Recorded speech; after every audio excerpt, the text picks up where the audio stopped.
Hi, I'm Mina Malik Hussain and you're watching The Coffee Table, and I'm so excited for the show today because we are going to be highlighting the wonderful work of a magnificent organization that has been doing so much for children, not just in Pakistan, but around the world. And you know, on The Coffee Table, we love our kids. So I'm really, really happy today to be welcoming Miss Almas Butt, who is the director of the SOS Children's Village in Lahore, and Miss Saba Faisal across the internet, who is the national director of the SOS Children's Villages in Pakistan, which means that she oversees all of the SOS projects in 18 cities across Pakistan. And yay! I really feel like SOS bears, no introduction. You don't have to introduce it because everybody who's anybody knows about SOS and the wonderful work that they do. And welcome to the show, Almas. Thank you very much. Thank you for inviting me. I'm so happy. Because so am I. I want to know all about the kiddies, Oh, God. So tell me about SOS, because I know that it was set up in 1949 in Austria. Yes, after World War II. You see, Herman Miner, the founder of SOS, he was a medical student and he himself was an orphan, raised in an orphanage. Oh. And when after the war, he saw so many orphan children and women, widows. All those youngsters, they got together and they decided that they were not sending those children to an orphanage. They would give them a home. And a home means where you have a mother. Yes. You have brothers and sisters. You have a roof over your head. You have a place of your own. Sense of belonging. So this is how it started. So they raised fund, got a small place, and where they put few children and a war widow as a mother in that house. Oh, okay. And then, of course, when you are young, you think you can move mountains. And they saw, okay, now this is very good. They were very happy with themselves and with this experiment. So they got another place, another place.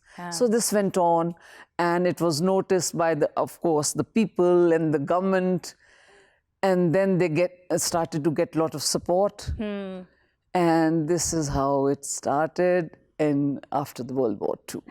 And now we have SOS villages in 135 countries of the world. Wow. And obviously, in one country, there's not only one SOS, there's several of them. Yes. And in Pakistan, it was started by our founder, Mrs. Suraya Anwar. Yes. And she started it in 1975. But I mean, they started to build it. And Lahore village happens to be the first project to be established in Pakistan. Yes. It's the original. And as the young people say, the OG. Yes. And this is how, and of course, it was the headquarter people, they came here, they supervised the work. They stayed here, yes, and of course, Mrs. Suraya Anwar was very, keen that it is quickly built and they can admit children. Yes. And I joined SOS 2 decades back. Wow. Well done. And believe me, it is my life, my passion. I love being with the children. Actually, I started my career as a teacher. Yes, I'm a school teacher. Yes. Then, of course, I became a principal.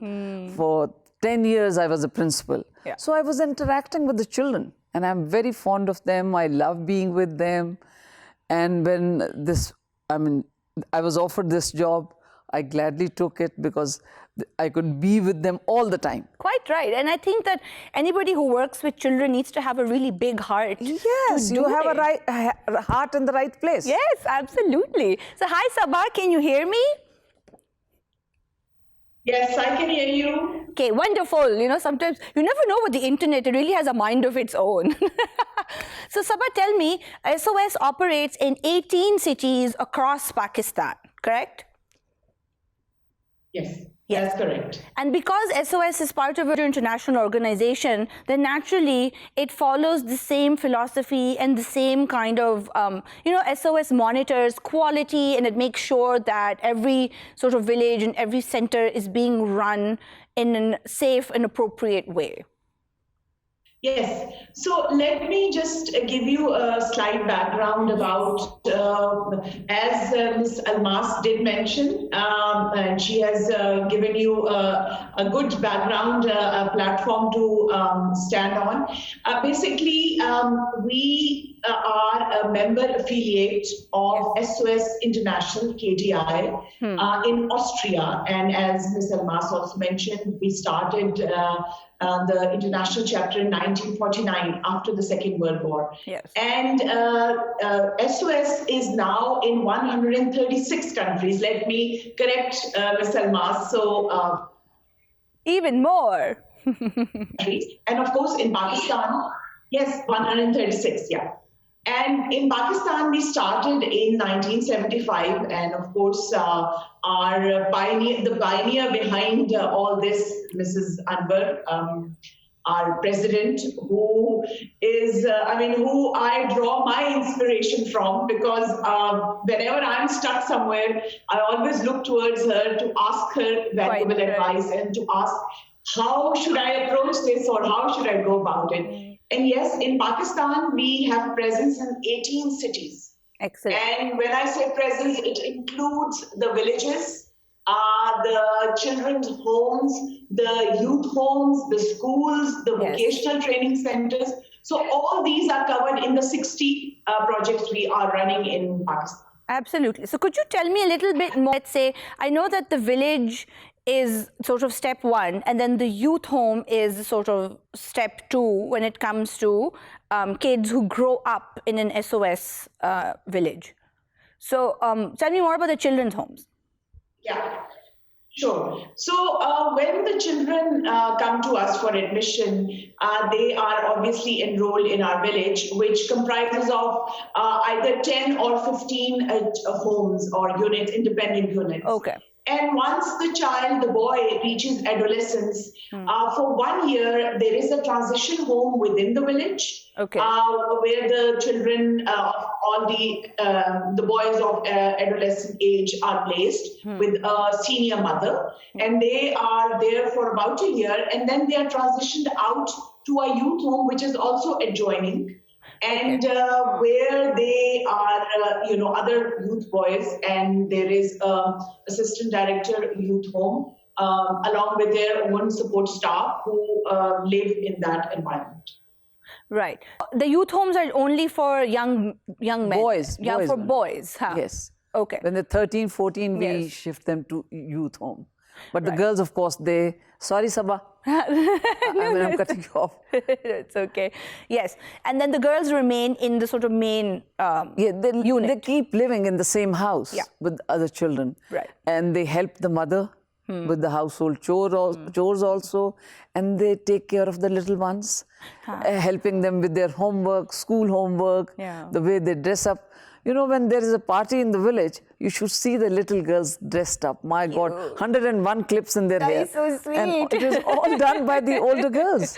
That's wonderful. And I think that they are role models for the little ones. And that SOS philosophy is, I think, something that makes it this special. So tell me more about that approach, that unique SOS approach. Yes. You see, they live in the same house, 8 to 10 children. And then, of course, there is a mother. I mean, the whole household revolves around the mother, actually. Right. So there's a mother. And the 8 to 10 children. Right. So and if there's a family of 3, 4, 5 children that live in the same house, we never split the family. We keep them together. Siblings are always kept together. Yes, siblings are kept together.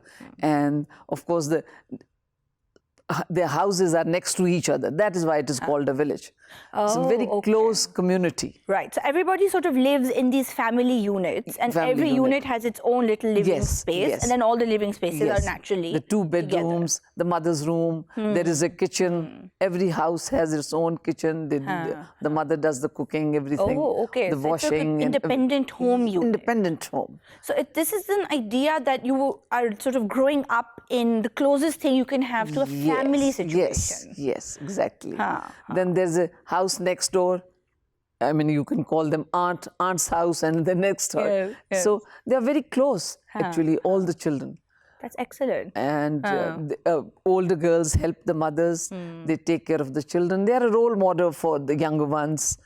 And they go to school, college, university, but not, of course, everyone goes to the university. Yes. Some are more interested in other skills. Yes, We quite send right. them to vocational institutes. Yes, those are very important Everyone also. wants to become a beautician these days. Which is fun, there's lots of money in, if you're good at it, there's lots of money there. It's not the money, actually, they like to dress up well. Yes. My girls are so dressed up, I mean, then they go to college, university, or attending any function. You just cannot say that this girl is an orphan raised in, because Right, I right. hate it when someone says this child is an orphan. Absolutely, Or and I want to raised in an orphanage. Yes. We don't call it an orphanage. Absolutely. You see, they have a home. Yeah. Once a child enters SOS village, Yes. he's no longer an orphan. That's They have a absolutely home, they have a mother, brothers, sisters. Excellent. So they're very happy children, very well dressed, very well groomed, and happy children. Excellent. This is what we are trying to do, actually, give them a happy background. Absolutely. This is crucial, I think. We're going to take a very quick break and come back to this wonderful conversation. Stay with us.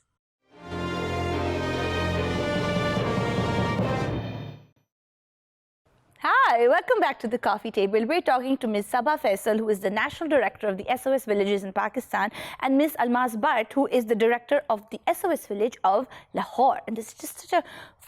I'm really enjoying myself.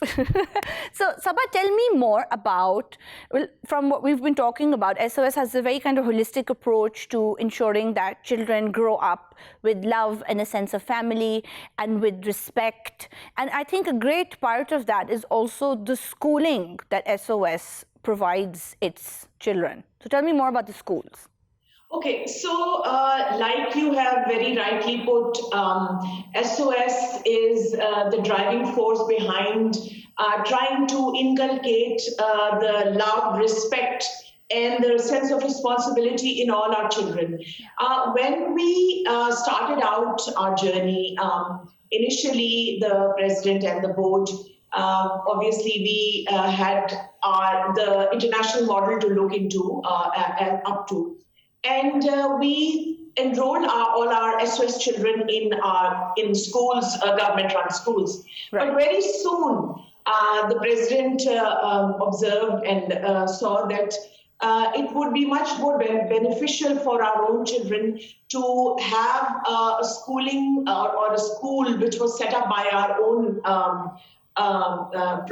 organization and should be run on excellent standards. And when we started building out these schools, once the structure was made, we thought that what better opportunity for these children to be integrated with the outside community. So we thought of enrolling underprivileged community children also. So that's how the school became a much bigger picture. And you would be very happy to know that currently we are running 22 schools all over Pakistan. Excellent. And we have currently, that's true. And we have currently enrolled over 15,000 children in our schools. Who are both from the sense. Yeah. Absolutely. From the community, obviously the majority of the children are from the community because SOS has currently just over 2,000 children in our care. So most of these children enrolled in our schools are the underprivileged children of the adjoining community. Yes. And we feel that we are giving back to the larger community also, as well as taking care of the underprivileged children which we have in our care. Absolutely. This speaks volumes to what we were talking about before the break, is that being an orphan is usually seen as, the people pity you because you're an orphan. And there's some kind of, I don't want to say stigma because it sounds too harsh, but there's certainly that kind of pitying element that, you're an orphan and you have nobody in the world. But I feel like SOS kids have all of these wonderful opportunities. Yes, and you see, my children are very confident. And what makes them confident is, of course, the love that we give them. They become very confident. When they talk to anyone, they would introduce themselves as, yes, we are from SOS. Yes. As if it is some company or, like that. Some institution, that I belong to this. It's part of their identity now. Once my children were being interviewed in HSN College, Salman Taseer had given them a scholarship. and they were being interviewed. And when after the interview, the principal came out himself and said, "How did you train them? They were so confident. We are so impressed with all three." Wow. So you see, I mean, the mother, the brothers and sisters, it's a very close community, and everyone, they care for each other, they stand by each other. Yes. And this is, it is all about. Absolutely. And it's sort of destigmatizing the idea of being an orphan as well. And I think that socially, that's probably something that's very valuable. Of course, yes. Achha, Saba, I also wanted to ask that alongside the schools, and I find this really interesting and that SOS does it, is that SOS also runs training centers. So if I'm not mistaken, students who are academically gifted, sort of, more inclined can sort of go on to higher education, but students who aren't can then have the option of going to a training center and learn a skill, which is also fantastic. Yes, that is true. We currently have 4 technical training and vocational centers running in our cities. And yes, this does give an opportunity to our children, boys and girls both included, to pursue other arenas where I feel they have opportunities to sort of grow in the fields which they feel they are confident in. And these, let me also add, Mina, that these technical training centers are also open to public. So the underprivileged community, boys and girls, also enroll in them, and they go back and actually start their own small businesses. We have great business models coming out of our technical training center graduates in Karachi and, of course, Multan. These are the 2 biggest ones which we are running. So, I mean, it's an absolute joy to see how these children thrive when they go out and, give something back to their own families. Absolutely. I feel like this, and then these are the ways in which SOS is different from, let's say, a state orphanage. But I'm sure it is. There is no comparison whatsoever. Almas is like, of course, it's not the same at all. No, not but at all. I think it's important to talk about it because SOS's model is one that is, touch wood, incredibly successful. And it's a model that, like Saba, because you work at that sort of level for SOS, do you feel like this model is difficult to replicate for other orphanages, or it could be done, it's just a matter of doing it? See, we have always had this approach that whoever wants any help, any advice, any knowledge about us, we are completely open. We have an open door policy. People can come to us, state-run, obviously, organizations, as well as private-run organizations. Yes. And they can always get an advice or outside-in view of what all we are doing and how we are doing it and how small things we are doing make a big difference in future for their lives. Yes. It is difficult to replicate, but obviously if we have been doing it for over 3 decades, it can always be done. It's not difficult to do. Quite right. So, because you run, the Lahore village, what is the admission criteria for a child? You see, we only take orphans. Right. Or semi-orphans and social orphans. Okay. I mean, the father is gone. The mother is there, she's alive, but she had to remarry for some reason. Usually it's the family who pressurizes her into getting married. So now she has 3 children. Social orphans. Yeah. Okay. And she remarries.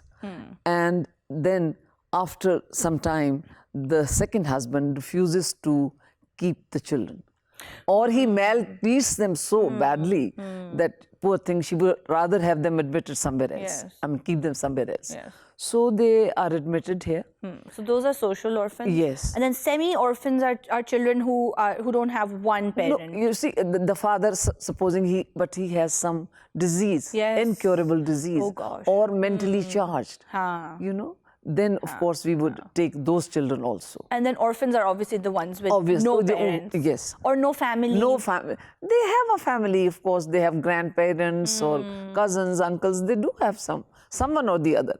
But then there are abandoned children also who have no one in the world. And of course, we would, take them and be there for them for everything. Yes. And then I was reading about some of your success stories, and I think one young lady who has done very well for herself was actually abandoned in a hospital. Yes. Because she was being treated, and then her family just vanished. Because she was the fifth or sixth daughter. And the mother-in-law was saying, I refuse to take this girl with you. Oh so my God. the mother, poor thing, she disappeared, leaving the girl there in the hospital. But then, of course, this girl is so confident. You should see her. She's done so well. She's done her master's, PhD in teaching in a college. And there are so many others also. And so many girls have got married from here. Yes. It is, unbelievable. When I joined, of course, a single woman, I had no experience of getting girls married. But and I don't even have a sister, so I had no experience whatsoever. What is to be done when a girl gets married? But now it is on my fingertips. What is to be done? You're an expert now. Yes. I can get anyone married. Huzzah! Yes. No, so, we have this committee, Friends of SOS. Yes. There is a committee. And when a girl is getting married, we have a meeting, and then we announce that this girl would be getting married to this one. And of course, everyone, they start contributing. I would give this, I would give a dinner set, I would give a TV or this. And I think an effort like this. In a jiffy. Because I think that an effort like this, and I know that even while growing up, volunteering at SOS was community service that everybody did. Yes. Everybody wanted to go and interact with the kiddos. There's so many volunteers during summer. The place is swarming with volunteers. Oh God, I really find it so difficult to accommodate everyone, but I wouldn't want to turn away anyone because we would like to encourage them. Yes. Yes, Saba. Saba wants to speak to us also. Yeah, so I was going to add to something what Ms. Almas was saying regarding the admission criteria and what kind of children we have in our care. When I joined, that was almost 4 years ago, for me, it was a very, very overwhelming experience because being a mother myself, you don't kind of think of children who come from such broken homes or such tragic backgrounds, and then you are forced to sort of put yourself or your kids, and then it was very, very difficult for me to sort of assimilate that. Yes. But by the grace of God, obviously, you pull yourself in and you say, okay, you are here for a reason. Yes. And that reason being that even if you make slight difference in the child of even one person, then I feel that one has given back something which I feel that it's the social responsibility of everybody to do. Absolutely. And building on that, social orphans, I feel, are actually the ones who are the most deprived, I would say, because they do have one parent and they just cannot understand why or what they have done for them to merit being admitted in that organization. So I feel that they need more care than the abandoned or the actual orphans. I completely agree. And we're going to take a quick break here. And this is another thing that I want to talk about is counseling for kids who've been abandoned, essentially. Stay with us. Don't go anywhere. We will be back in 1 minute.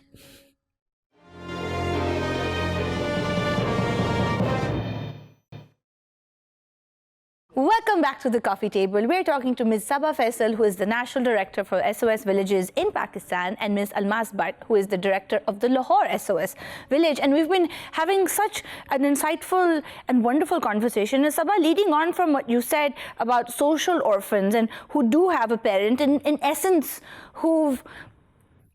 Well, I don't want to say every parent abandons their child, but some parents do, and some parents are by sort of, circumstances forced to leave their children behind. So is there is there counseling available for kids at SOS and therapy, things like that?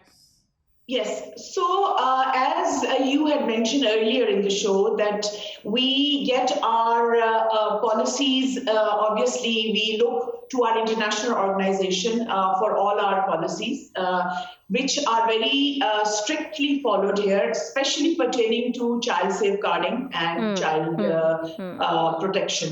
And building on that, obviously, we do have children who come from difficult backgrounds who need continuous support and counseling. So it is mandatory for all our projects and facilities to have an in-home, in-house, full-time or part-time counselor/psychologist who are always there to give any advice, talk to the children, talk to the mothers or other staff members, because we sometimes tend to overlook that these mothers are taking care of almost 8 to 10 children, which is in itself is a big challenge. Yes, and it really all of is. them coming from backgrounds. So so we want our mothers also to be very mentally healthy. And if they are stressed, obviously, it will reflect in their work. So our counselors and our psychologists are there for the children, obviously, as well as the staff. That's fantastic. Now, there's one program the SOS runs, and I found that very intriguing, particularly in reference to our conversation about social orphans, is that SOS runs a family strengthening program. So tell me more about that, because I feel like it's really unique. Nobody does that except for you guys. Yes. So, see, family strengthening projects have been run in our international chapters all over the country, obviously depending on their cultural context and their geographical regions. In Pakistan, about, I would say, 4 years ago, or a little over 4 years ago, the president and the board felt that obviously there was a lot of need to establish projects or facilities where single mother or female-led households, they have children, and where they could leave their children. Yes. So these are the family strengthening projects which we are running, where these are 4 children homes. We call them children homes so that it is a bit different from a village. The idea is that all the children who will be enrolled in these homes will be from households which are female-led households, where either the woman has been divorced or has been widowed or has been abandoned by the family. So these are the projects I'm talking. That's fantastic. That this is something that I feel so strongly about, is that as a culture, we like to talk about how we are very family oriented and we are a family based culture and we give a lot of importance to the family. But at the same time, and in your decades of work with SOS, I'm sure you've seen this, is that from what I've read about SOS, it seems like a lot of children end up in a children's home or in a village because their families won't keep them, or their families don't provide support to their mothers to be able to keep them. So yes. You see, supposing there is one, the woman is abandoned or divorced or whatever, and she has 3-4 children, and she goes back to her maternal home. Yes. And the brother is married, he has his own children. Absolutely. He's a driver. We are not talking about elite class. No, we're not. So, you see, if he's a driver or a worker, he cannot afford to have the burden of another 3 children and a sister. Yes. And then his wife makes things difficult for them. But it's tricky. But the thing is that like a female-led household, it's such a common thing in Pakistan. Now, yes. Where so many women who work in homes or work in shops and they're the primary breadwinners for their families. You see, if the mother is working in someone's house, you see the children on the streets. They are sitting outside their homes because people don't allow them to enter their home. So they are playing outside. The mother is working inside. So what about those children? So this is where our strengthening program, family strengthening program comes. Yes. So the woman can leave her children in the shelter home, and they are educated, they get all the facilities, they're looked after safe properly. Environment. Yes, safe.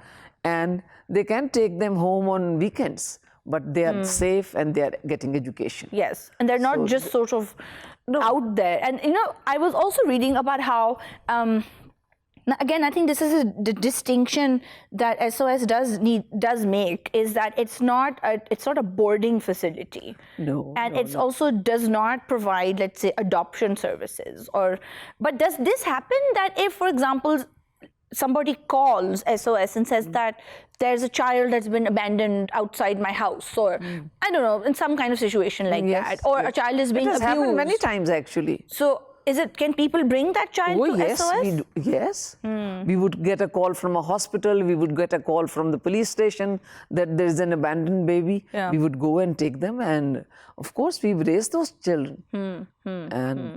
And children who are brought here to us by their grandparents or uncles, so they are admitted, and they have a very short span of memory. If They forget. they're little. They forget. Children forget everything, and they are living in a happy home. There is a mother, the brothers and sisters, so they are leading happy lives. And then we have so many activities, events going on. It's such a full life. It's a nurturing environment, which Yes. for many children might be better than being in a terrible household where Their birthdays are celebrated, the mother makes such goodies for them, and they're getting gifts. They are leading such happy lives that they would rather be here than with their relatives or anyone. or in a sort of unhappy or abusive situation. Yes. Saba, does SOS work in conjunction with, for example, the Child Protection Bureau? So Child Protection Bureau does come and look at, obviously, what the work we are doing, and we are registered entity with the Social Welfare Department. Yeah. So there are certain policies or certain paperwork and certain reports we have to file with them. But we don't work side by side. Okay. We have always offered to give them any sort of help or advice they need from us. Excellent. And if somebody to adopt a child from SOS, can you do that, or do you have to go through the CPB? We have to be routed through the Social Welfare Department. So anybody who comes to seek adoption for adoption purposes, they have to go through the Social Welfare Department. Excellent. So it's good to clarify that there is a very good procedure in place that ensures that children are safe, of course, which is like the most important thing. Yes. But then also at SOS, one can sponsor a child. Oh yes. This Tell is me how about we are. that.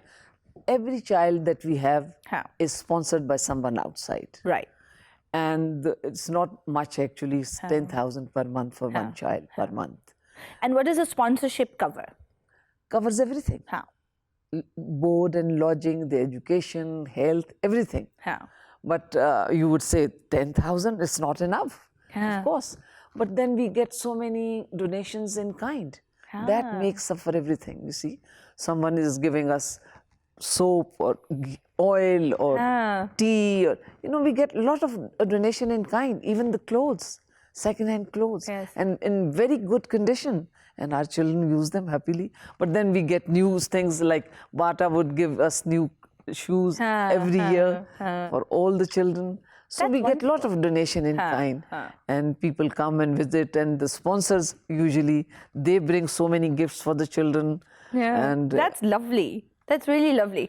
But what do you think are the challenges that we still face when it comes to kind of safeguarding our children's futures? And by children, I mean children who don't have anyone to look out for them. You see, when they've completed their education, they get jobs outside and they have to leave the premises. That is very difficult, this transition. The boys, they don't want to leave this safe place.